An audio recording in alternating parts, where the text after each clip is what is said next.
We're diving into the future of cloud pricing and AI models, two areas that could see seismic shifts. We'll discuss how rising cloud costs and innovative pricing models like Zendesk's AI pay for performance are reshaping customer expectations. Plus, we'll explore the mixed reception to Microsoft's 365 Copilot and how AI's value proposition is being challenged in the enterprise space. And with the presidential debate behind us, what do the differing approaches on tech policy mean for MSPs? TC Doyle joins me today to talk about that future.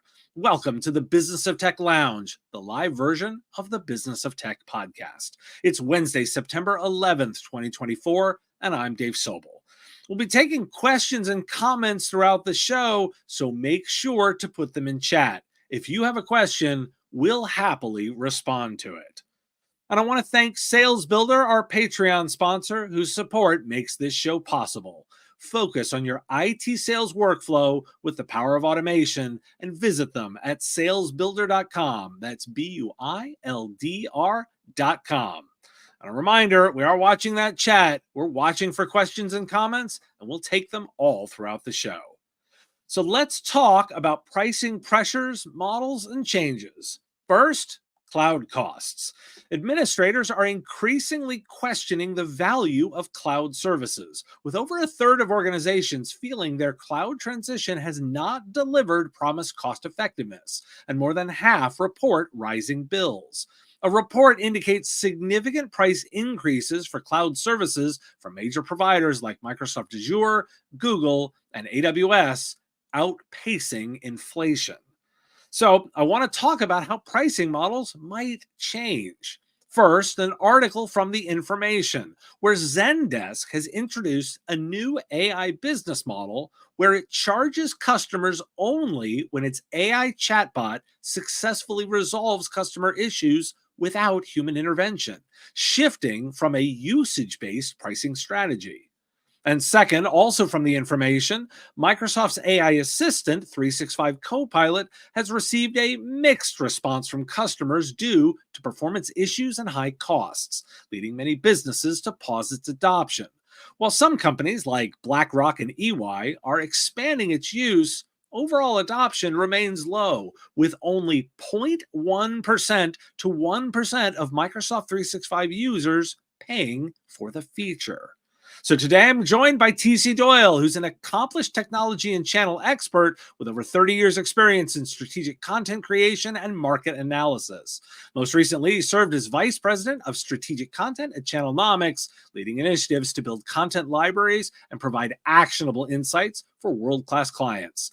He's a seasoned editor and industry analyst, having worked with Cisco, Informa, and VAR Business, where he helped shape industry trends through content research and analysis. And VAR Business is where we first met, and we've developed a friendship over all these years, and I'm thrilled to have him on for his first appearance. TC, welcome to the show. Oh, it's great to be. Good to see you, man. And like you said, so many years ago, but here we are today. Here Still we hacking are away at it. Yeah. and riffing on kind of new, interesting stuff. I kind of want to start with a bit of a baseline because it feels like the tension we're seeing over cloud costs is the place to start because it's probably going to get way worse with AI, which is significantly more expensive. So even before we get into the AI stuff, like, where do you think we're seeing a possible evolution around cloud pricing models based on the fact that customers are getting upset about their rising costs? Well, let's take a historical perspective. Cloud costs have only gone down. AWS, how many price cuts did they make? Well, inevitably, like Uber, like others, you got to make money on this stuff. Costs were eventually going to have to increase. You've pointed out in some of your work, electricity and energy costs to run these data centers are increasing. The labor shortage has led to staffing and higher wages to the employees that work for these organizations. And the intensity in which the cybersecurity aspect, that's only going to lead. I think overall, customers that have migrated from on-prem to the cloud have found a number of advantages, but one major disadvantage is the damn stuff just turns out to be more expensive, no matter what you promise, no matter how you implement, especially when you try to customize. Then your costs really do start to rise. So Cloud computing, it turns out it's more expensive. Does that not mean, though, it might be better off in the long run for you? That debate is as healthy as any going on right now. I think that one of the big things that we're going to be seeing is that there is this massive opportunity for solution providers to be looking at cloud cost management. The waste that a lot of organizations are seeing around cloud is the area that I think should be focused on. And we're seeing a lot of the platform players start to get involved with cloud cost consumption as part of their thinking. I've been looking at a bunch of different vendors that focus on this space, and the number of licenses that are still deployed that may go unused, or unused space, or machines that are left in the cloud that are still running, or resources. That's an area where solution providers can make sure that customers are actually taking advantage of the on-demand nature, because as far as I can tell, as long as we've been doing technology, things don't necessarily get cheaper. We always capture more and more spend from customers. The trick is to do that well. But let's get into some kind of interesting stuff, because if we're thinking about this from a business outcome perspective, I kind of wanted to get your reaction to what Zendesk did. And they've introduced this innovative model for their chatbot, where the bot, when it successfully resolves a customer issue, only then do they get paid. Give me your take on that model and some of its implications for both customers and potentially for solution providers. So let's give some historical perspective on why we're here, which is, and we're going to come to Zendesk in 2 seconds. Very innovative idea, whether it's practical and useful for all. But let's think about it. Something we don't talk about as much that you and I have talked about over the years is the rise of line of business buyers. Someone with a credit card could go out and get some marketing software, some fintech, some other technologies. I'll give you a tiny personal anecdote. I worked for a major world-class publishing company.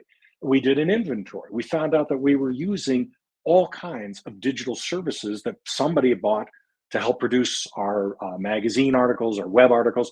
We were using like 60 different tools. We found out that some of them we were paying for all the time, but some of them hadn't been used in more than a year. Those people that bought them, they left the company. And so we had all these massive subscriptions. So what did? We turned to a third party, MSP, to come in, rationalize, and make sense of it all. Well, this leads us to now where we are with, we went from that subscription model where theoretically we're going to get licenses for anybody's use, to the usage-based pricing, to now what you're talking about with Zendesk, outcome-based pricing. The problem that I have is some of the use cases are not well defined. What Zendesk has said is, hey, we're only going to charge you per a customer outcome, a customer success. So you can use our software to clear tickets for customer support calls and things of that matter. Okay, we'll only pay a certain amount per. But what happens if the company introduces, a customer introduces a new product that might be problematic, and suddenly it has a spike in instances where customer support calls are off the charts? How do you charge for that? How do you factor in new products? In addition, who gets to define what constitutes customer success? You and I have engaged with our bank, our financial institution, maybe an automobile supplier that we have a question and we call. And sometimes we just like, oh, okay, to the bot, thank you very much, I'm done. Was that a successful outcome? So there's a lot of definitions that the software developers, the customers themselves, and that intermediary are going to have to define. Oh, and that's what fascinates me most about this is that when you say the intermediate has to define that, because I was thinking about it, and I want to get your take on this, is that in a way, we're kind of both channel people, and that we've thought about this for a long time, from the fact that there is a technology channel where software manufacturers, hardware manufacturers create things. They go through a technology advice channel to get delivered out to customers. And we've been doing this long enough that the early days where it was like you sold hardware, you made money on it, then that diminished. You sold software, you made money on it, that diminished, and then you moved toward I sell services. What intrigued me about this idea that I thought was worth pondering was, oftentimes the alliance of a solution provider in the middle would tend to skew a little bit towards their software vendors or hardware vendors, because they were both trying to sell solutions to the customer.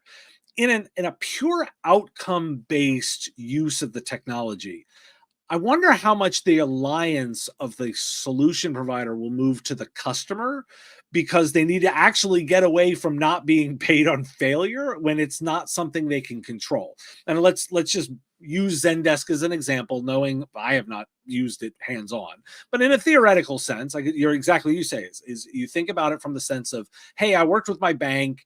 I don't necessarily know what an outcome success is. Me as the solution provider, I may be a lot more comfortable sitting next to the bank manager trying to judge success and pushing back on the manufacturer than I'll feel comfortable on the manufacturer side arguing with the customer over what a success is.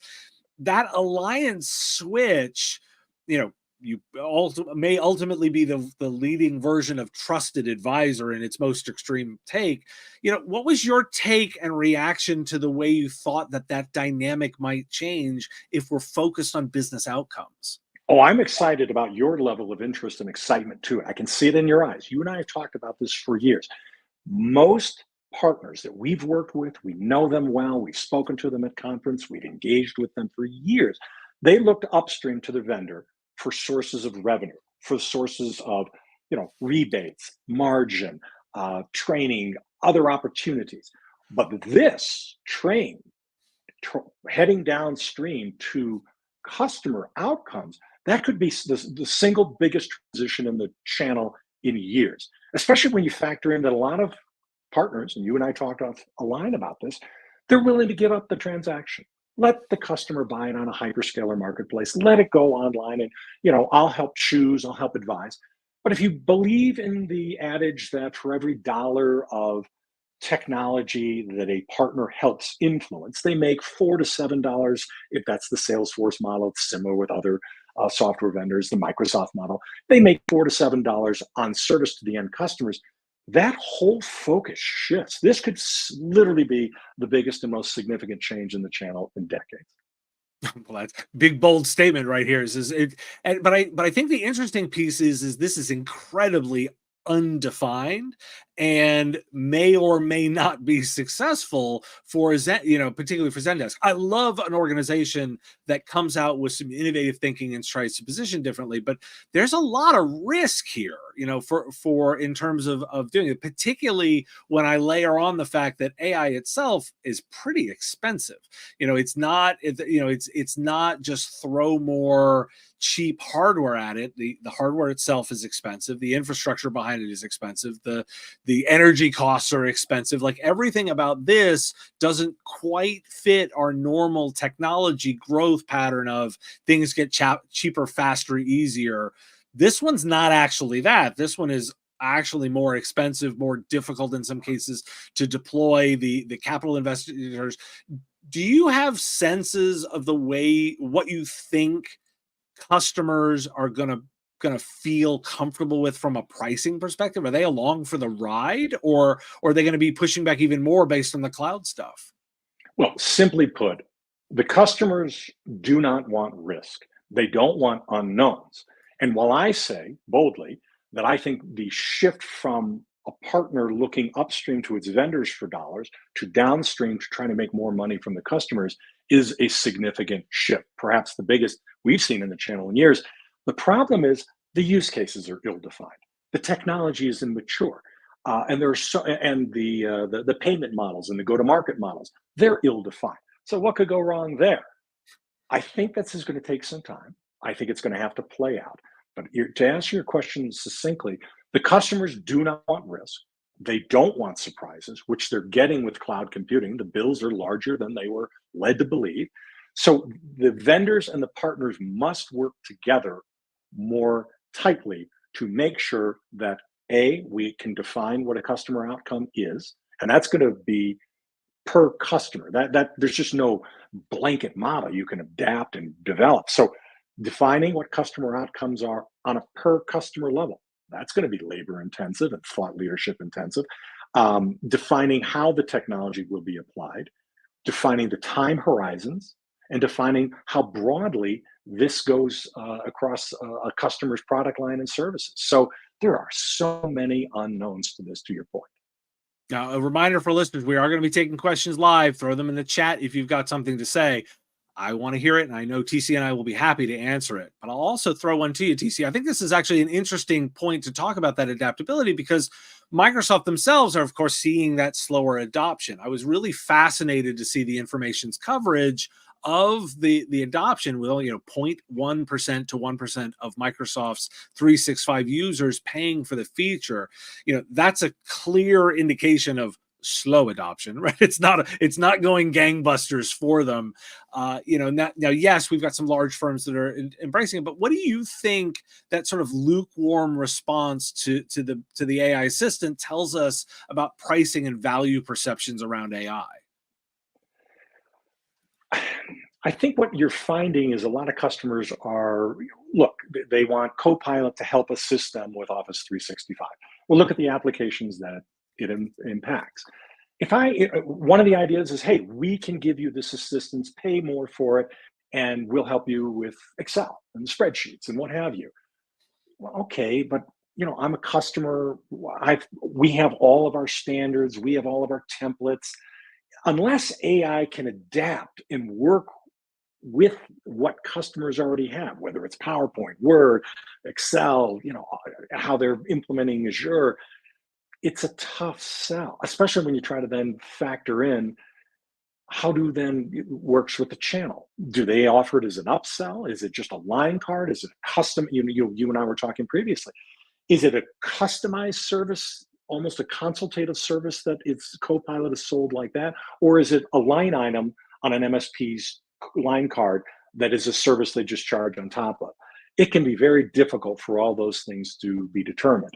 And I think we're at the early. That being said, you talk about that 0.4 to 1% adoption, that's still millions of customers. So Microsoft does stand to make millions of dollars, or potentially hundreds of millions of dollars, if it's more widely embraced. But right now, the use cases, the market models, the go-to-market strategies, all ill-defined. Nobody can really rationalize it. And then the big looming problem is, at some point, doesn't Microsoft just bake that in? Doesn't this AI technology, Copilot, become embedded in the core package? And if so, how do you charge for that? Is there an upcharge on that? Is there a third-party service that can be built around that? Still to be determined. It's interesting that you bring up on the use case stuff, because actually in the mainline daily news show, I literally just covered some of the adoption areas where we're seeing higher ROI on AI, and it's where the use case is very well defined.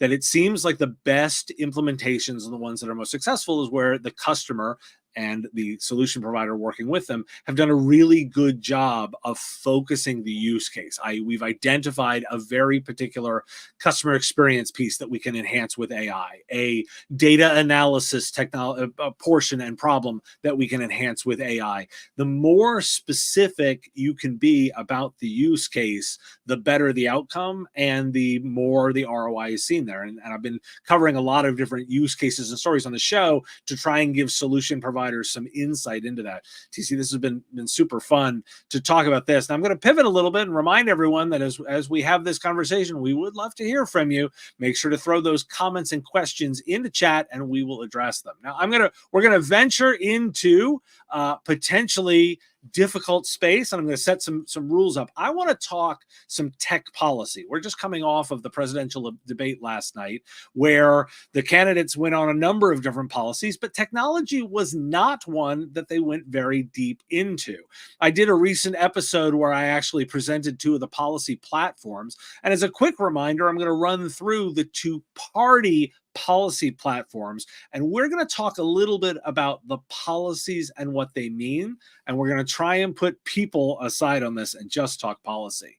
When I looked at the Republican policy position, it focuses on three major areas. They have definitions on cryptocurrency, artificial intelligence, and infrastructure protection. On cryptocurrency, they actually oppose the creation of a central bank digital currency, and they focus on what they call the Democrats' unlawful crackdown on cryptocurrency. transparency. On AI, the policy plans to repeal Joe Biden's executive orders on AI, claiming they hinder innovation and impose left-leaning ideology. And finally, they also focus on critical infrastructure protection, where the policy is intended to make defending critical infrastructure a national priority, using all the tools of national power to raise cybersecurity standards and defend critical systems. The Democratic Party's technology policy platform emphasizes a balanced approach to innovation, data privacy, and AI. There is specifically no mention of cryptocurrency. Democrats recognize both the promise and risks of AI in their party platform, focusing on ensuring AI development aligns with public interest, safety, security, and equity and transparency, and cite initiatives like the AI Bill of Rights and the AI Safety Institute. In data privacy, they focus on the Consumer Privacy Bill of Rights.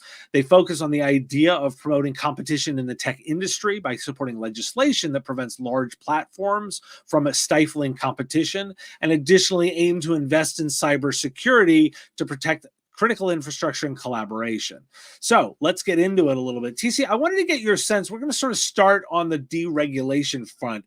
One of the things that seems to happen is, particularly as we think about AI that we've just been talking about, the Republican Party position seems to be focusing on more of industry deregulation, where the Democratic Party is leaning into both the executive orders that have been put forth this year and potentially leaning into more of those. How do you look, particularly with a historical eye, of what level of regulation drives service provider revenue? Good question. I think it's more sophisticated and a deeper conversation. The Republicans are, de facto let the marketplace decide, and the Democrats are du jour. Let's have some tight guardrails. Because underneath whatever the administrations have, you have individual members of Congress, a lot of Californian Congress people representing various interests there that might not be aligned with what the overall policy objectives are of one given administration to the other. I think what we're going to find, though, is that we have to apply the lessons of social media, and we had no guardrails or minimal guardrails, and we've lost security, we've lost privacy, we've lost a lot as a result of that. And the unintended consequences of having a laissez-faire marketplace have kind of bitten us in the ass a bit.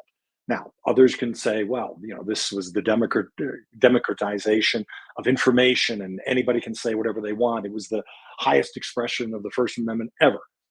It's hard to refute that, except when you look at the excesses and how that came to be. As far as the service provider revenue, you can make money either way, with heavy regulation or laissez-faire regulation. There are significant opportunities. What we can't, as an industry, sustain is student body left, student body right. An era of no regulation, then a new administration comes in, and then we have heavy regulation. That is what screws up the ability for service providers to consistently develop business cases, develop go-to-market models, and make money. That's an interesting observation that it's the swings that are most dangerous, because I think oftentimes we do think about it in pure, the perspective of, hey, we are dealing with a single election, we're dealing with a single outcome there, but instead it's the flow, the ebb and flow of that. And I think it actually interestingly applies a lot to the potential changes to the Cybersecurity and Infrastructure Security Agency. If you look at the two-party platforms, you can actually see that the Democrats are looking to invest more in it as it stands right now, and the Republicans are actually looking to, do away with certain organizations and restructure the government in a much more swing change. One of the things that I look at that is say that I think, I will say my own bias here, I tend to think that that CISA has done a very good job of moving us as an industry toward more organization around security and us having some really good conversations. And I worry about disrupting that with a governmental reorganization.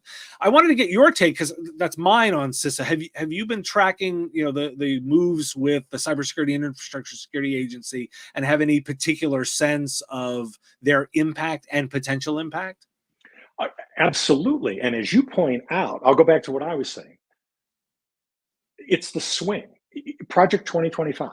Love it, hate it, not going to get into that policy. However, it's not official part of the Republican platform, but it calls for CISA to be moved into the Department of Transportation.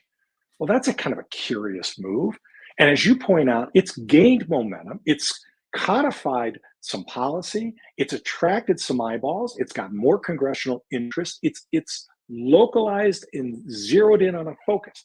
And now, if you're going to be moving it and ping ponging it around with various divisions of the government that have different objectives, it's going to lose its momentum. It's going to lose its ability to stand up and say things and create policies because now it's a sub agency of a bigger division of government. That's a dicey proposition. So you have stated policies, but then you have interests that are trying to manipulate things for their own good. And that might be at the detriment of what is best for our nation. You talk about different administrations, whether one is pro policy and pro regulation and one is a little more laissez faire. But then you have the individuals that are working with underneath that. You know, Trump is cozier with Putin than, say, the Biden administration. Is that a good thing? Well, we have a lot of cyber interference and cyber hacking from Russia. What would happen in a new administration? A lot of change. And that change is what really degrades our ability to stay laser focused and come up with workable solutions that are both good for industry and good for the citizenry. It's interesting because the Democratic platform, if you read through it, emphasizes international cooperation as a headline in the text that they've written, whereas the Republican platform focuses on national efforts. They're very much talking about the national efforts. And I think that's an interesting dynamic for MSPs to consider, particularly if you think about the organizations that you might be working with, both CISA and the FBI, in terms of their ability to leverage programs to come to the benefit of your own customers. And I think that that's some of the stuff that I wanted to make sure that we highlight here. Now, you've highlighted this. If I may jump in, Dave, please. It's extraordinary development when we now have the EU telling American tech companies how to shape their businesses, defining what they can and can't do in ways we've never seen before. So the world is, getting to be a more complicated regulatory framework, and how American tech giants that have heretofore operated pretty much at their own behest are now having to think about, do I have to sell off these assets? Do I have to change my models? Do I have to pay these massive fines? What happens if the Saudis decide to do that to us, or the Chinese tell us the same thing? We're entering in a very dicey period that we're going to need precise definitions. Otherwise, it's going to be very difficult for American companies to plan, strategize, develop their models, and make their money. And interestingly, I mean, you brought up the EU. I cover them all the time on the news show because they are so impactful now in terms of regulation. Like the likelihood of a listener now who's a managed service provider, a service, any IT service provider, having a customer with European customers is significantly higher than it's ever been before. And the environment is so interconnected that you likely do. And if by the way, I put it up there. If you've got one now, we'd love to hear about it because the idea that you only have to know your own local law is not necessarily reasonable, particularly if we think about it now. Like California law, just in the United States alone, dominates so much of the technology companies and their headquarters. I would be remiss if as a resident of Virginia if I didn't point out that 50% of U.S. data centers are in Virginia. So at some level you may be dealing with Virginia law in terms of where the data resides. There is a complicated regulatory framework, but TC, as you alluded to, like all of these are the opportunity for solution providers to be working with their customers to make sure they're compliant, but it's the swings that'll get you. And if you're having to redo all of that work continually based on swings, it's going to be incredibly difficult. And I'm not necessarily convinced, as you allude to, that the social media taught us that we probably need to think about some of this stuff early, and we've got an opportunity to do so with AI. I'm going to ask you, the idea of an AI Bill of Rights. When you look at something like that and you're trying to analyze the impact on the market, do you think that is going to create more compliance burdens, or do you think it's going to actually sort of simplify an approach for solution providers and their customers if it's more defined? How do you look at it? Well, is God in the details or is the devil in the details? It all comes down to what actually is in that Bill of Rights. I think what we need, though, is an understanding that you and I have talked that AI is one of the biggest intellectual property heists in human history. It's a security risk. So we've got copyright issues, we've got security issues, and it just goes on and on and on. At the end of the day, I think people have recognized that in order to avail themselves of these digital services, they're going to have to give up their privacy. Privacy, as we once knew, is gone. Okay, that's a you know that's a trade-off that either customers or consumers are going to have to make. Fine, but is it on a per use case basis? Is there a standard the industry wide? Do I have to have the same level of relationship with my Marketo software as I do with a social media platform? How does that Bill of Rights take in all the different ways an individual or an organization might engage a technology service platform? That's going to be very difficult to decide. So, ostensibly, yeah, it would be great to have a Bill of Rights. Do I think it's realistically going to happen? No. But getting back to what you were, and then where would it apply? Here in the United States only? We all know that if you work in the car industry in Detroit, we all know that Sacramento is really what regulates how you bring your vehicles to market. What happens in a world where Brussels or The Hague are determining what my cybersecurity AI Bill of Rights are? We're getting into an area where is that out of Beijing? Is it out of Moscow? Is it out of Brussels? Who gets to determine what tail is wagging my AI Bill of Rights? I think it's going to be very difficult going forward to get that. Yeah, I think I would agree with you, and I will go even so further as to say, like, we've had a smart conversation about the differences between the two party positions.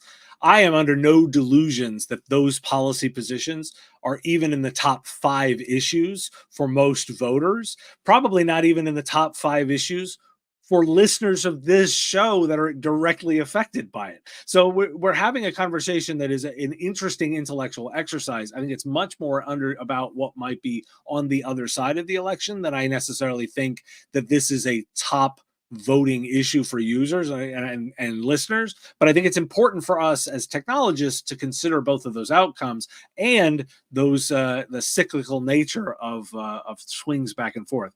TC, this has been super. Oh, go ahead. Let me just add 2 seconds. I completely agree. And it may not be a top issue now, but the second a Citibank, a Chase, a PayPal gets hacked, that is going to move up the ladder of priorities toot sweet. So it's amazing how fast that all does become a priority in the middle of a crisis, isn't it? This has been super fun, TC. Thanks for joining me. If listeners are interested in getting in touch and understanding what you're up to, what have you got going on right now? Oh, I'm working away, and they can reach out to me at tcdoyle4ever@gmail.com. Awesome. TC, this has been great fun. Thank you for joining me today. Now, for you listeners, I want to give you a highlight of what I've got coming up this weekend. Brett Leatherman, who's a senior executive with the FBI, discussed cybersecurity trends impacting small businesses. But he highlighted ransomware as a major concern for businesses and shared insights on the FBI's perspective and resources for tackling cybersecurity threats. I want to give you a preview of that interview. What we do is we search our holdings for IOCs, indicators of compromise, tactics, techniques, and procedures that the adversary uses so that we can provide that to you to aid you in identification of the adversary and containment of the adversary. At the same time, our dialogue to you or your third-party incident response firm is, this is the information we would like you to hold on to, not destroy in your eradication process, but hold on to for evidence of criminal conduct. And those things can include, like we talked about before, IOCs. They can include log files. We may ask for wallet addresses of the bad actors because, as we all know, you can follow money through the blockchain, and that will give us some visibility into who the actors may be. And so there's information we will probably ask for pretty early on to help with that attribution work.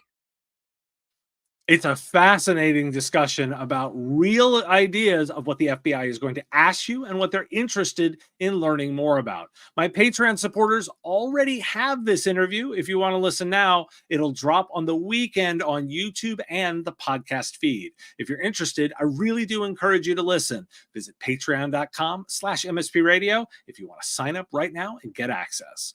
I want to thank Sales Builder, our Patreon sponsor, whose support makes this show possible. Focus on your IT sales workflow with the power of automation and visit them at salesbuilder.com. That's BUILDR.com. Vendors, you too can get your name mentioned on the live show. It's a simple monthly subscription. Visit patreon.com/MSP Radio for more. And listeners, you can also support the show. Like, share, and follow on your favorite platforms. Support directly on Patreon with our Give What You Want model. You set what you think the content is worth. If you have a question and are listening to the recording, send it in to question@mspradio.com. And David, thank you too for listening. I appreciate it. Thank you all for joining me in the Business of Tech Lounge, and I will see you next time.